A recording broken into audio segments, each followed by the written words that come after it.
各位同學大家好啦，咁呢個咧短片咧就係出得 test 係中四3.1至3.3同埋出得 one 嘅 challenging question 啦。咁呢個 challenging question 咧就係講咧叫你 expand 呢條式啦，然後就叫你乘上條咧就去計翻以下呢3個嘅 part 嘅。咁啊我就唔逐步寫啦，因為都比較多步驟嘅。咁我就 show 個答案俾大家講，用呢度嚟同大家講解啦。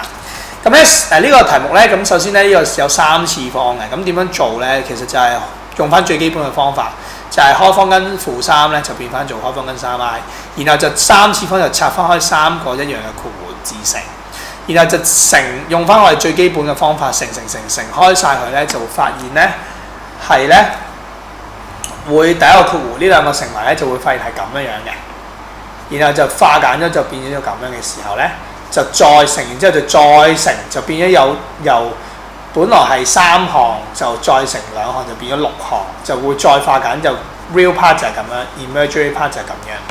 咁然後咧，到你計到 A part 嘅結果之後咧，你發覺 A part 其實同呢個 B part 好似嘅 ，M 咧就會係1/3，如果 B1 嘅話就係咁樣。咁啊代翻個1/3落去呢個嘅結果嗰度，咁啊化簡翻佢咧，就發覺個答案係呢個嘅。